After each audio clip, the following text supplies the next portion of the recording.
அறந்தாங்கி அருகே படுகாயங்களுடன் இறந்து கிடந்த எலக்ட்ரீஷியன் சின்ன கருப்பனை கொலை செய்த வழக்கில் 3 பேரை போலீசார் அதிரடியாக கைது செய்துள்ளனர்.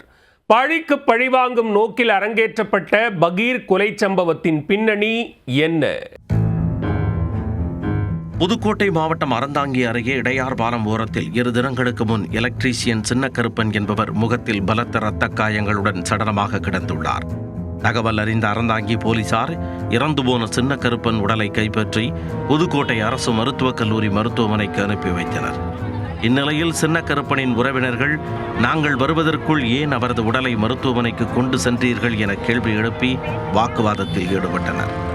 அவரது முகத்தில் இரத்த காயங்கள் உள்ளதால் இது கொலையாக இருக்கலாம் என்றும், சம்பவத்தில் ஈடுபட்ட குற்றவாளியை கைது செய்ய வேண்டும் என்றும் வலியுறுத்தி அறந்தாங்கி அரசு மருத்துவமனை முன்பு சாலை மறியல் போராட்டத்தில் ஈடுபட்டனர்.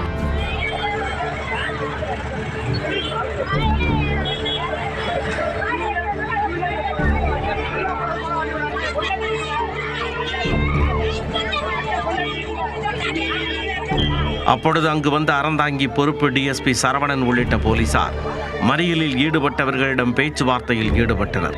குற்றவாளிகளை நாங்கள் விரைவில் பிடித்து விசாரணை செய்து நடவடிக்கை எடுப்போம் என்று உறுதியளித்தனர்.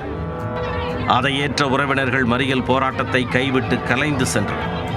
இந்நிலையில் அறந்தாங்கி போலீசார் மோப்பநாயை வரவழைத்து அப்பகுதியில் ஆய்வு செய்தபோது மோப்பநாய் இடையர் பகுதியில் ஆதி திராவிடர் காலனியில் விஸ்வநாதன் என்பவரது வீட்டில் போய் அமர்ந்துள்ளது.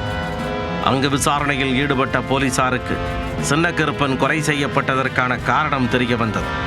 இறந்து போன சின்ன கருப்பனின் மகளிடம் கடந்த 9 மாதங்களுக்கு முன்னர் விஸ்வநாதன் மகன் அருண்குமார் என்பவர் பாலியல் அத்துமீறியதாக காவல்துறையினர் அவர் மீது வழக்கு பதிவு செய்து கைது செய்தனர். இந்த வழக்கில் அருண்குமார் 8 மாதம் சிறையில் இருந்து 1 வாரத்திற்கு முன்னர் தான் இடையார் கிராமத்திற்கு வந்தார். வீட்டிற்கு வந்த அருண்குமார் திடீரென வீட்டில் தூக்குமாட்டிக் கொண்டு இறந்து விட்டார். சின்ன கருப்பனின் மகளால் தான் தன் மகன் இறந்து விட்டதாகவும் இதற்கு பழி தீர்க்க வேண்டும் என அருண்குமாரின் அப்பா விஸ்வநாதன் கடும் ஆத்திரமடைந்திருக்கிறார். பழிக்கு பழி வாங்க நினைத்த விஸ்வநாதன் தனது உடன் பிறந்த தம்பி மதிவாணன் மற்றும் தனது மச்சான் ரமேஷ் ஆகியோரின் உதவியுடன் கொலை திட்டத்தை தீட்டியிருக்கிறார். அதன்படி சம்பவத்தன்று சின்ன கருப்பனை இரும்பு கம்பிகளால் முகம் மற்றும் உடலின் பல்வேறு பகுதிகளில் சரமாரியாக அடித்து கொன்றுவிட்டு அவரது உடலை இடையார் பாலம் அருகே வீசிவிட்டு சென்றது விசாரணையில் தெரிய வந்தது. இதையடுத்து குற்றவாளிகளை பிடிக்க தேடுதல் வேட்டையில் இறங்கிய போலீசார் அவர்களை அதிரடியாக கைது செய்து அறந்தாங்கி நீதிமன்றத்தில் ஆஜர்படுத்தி சிறையில் அடைத்தனர்.